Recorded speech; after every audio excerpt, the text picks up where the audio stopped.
Welcome everyone to another mod spotlight, and today we're gonna have a look at Chicken Bones Translocators mod. There are a few spotlights on this particular mod out there, but nothing that wraps it up in a short and sexy guide. So without any further ado, let's dive right into it. Translocators are essentially pipes able to import and export items out of any given inventory. Note that items can't travel more than one single block, and translocators will not work on their own. To switch from export to import mode, right-click the center of a translocator with your empty hand. Now we have an export translocator corresponding with an import translocator, thus items will be traveling automatically from one inventory to the next. Also note that you can potentially have up to 5 import modules corresponding to an export module, or any desirable combination of the two.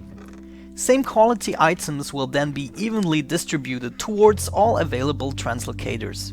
Now you might not want all items to travel into certain directions, and this is where the filter will come in handy. Right-click a translocator again, but on the edge rather than the center, and a GUI will pop up where you can whitelist certain items. Specify up to 9 filter items, and no other will be allowed inside the inventory when using the translocator system. Now that we know about the basics, we have a bunch of upgrades we can apply to the translocators, starting with redstone. Hold it in your hand and click the translocator you want to apply it on, just like with all the following upgrades. The redstone upgrade will make translocators respond to a redstone signal. Applying a signal will simply switch the translocator from export to import mode and vice versa. This will allow you, among other things, to control the timing of your exports and imports. To get any given upgrade back, simply shift-click the translocator with your empty hands. The Iron Ingot upgrade also deals with redstone signals. For Translocator in export mode, it will emit a redstone signal onto the block it's attached to once there's no room to send the items anywhere. Where in import mode, it will emit a signal once the inventory it's leading to is full. Those two upgrades are especially handy in combination with each other, so you'll be able to detect whether certain inventories are full and whether or not mechanics behind them should stop running. For the sake of a short and smexy guide, I'm not going into too much detail as to what kind of systems you could build using the translocators, but it's pretty obvious that it gets much more interesting in combination with other mods, machines and their inventories rather than a simple chest for demonstration. Another upgrade available is the Glowstone Upgrade. This upgrade will make you able to specify a certain number of items being pulled out at once. This means instead of 1 item per tick, you could for instance export 32 items per tick. Note that also a lower amount of items will be pulled out, it won't require 32 items to proceed the operation.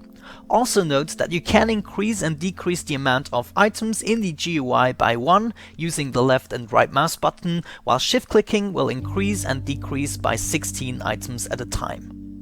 Next up, we have the Diamond Nugget upgrade. Applying this upgrade to an import translocator will make sure that only the specified items and amount is going to be accepted in a given inventory. This means, for instance, you could make sure that there is 8 pieces of coal in a furnace at any given time, no more, no less, provided you have the supply for it, of course. The same upgrade on an export translocator works basically the other way around. It will attempt to keep all specified items and their quantity in the inventory, but spitting out everything else. This essentially means you could have a main inventory always keeping a certain amount of things, and everything else will move on to whatever sorting or processing system you have hooked up. Finally, we also have the liquid translocators available to us. Working with them is pretty straightforward, as there are neither upgrades nor filters to be used. Designate one locator to be your output and another one to be your input, to simply let liquid flow from one inventory, such as a tank, into another, such as a machine. Note that you can have several outputs also with the liquid translocators, where it will attempt to evenly distribute the liquids. Now, if already liquid exists in the receiving locators, it will obviously act just like a filter where only that kind of liquid is accepted. Obviously, this filter will be cancelled out should the receiving tank be emptied at any given time. As you can see, a very simple and handy mod with which you can improve upon your modded systems and mechanics.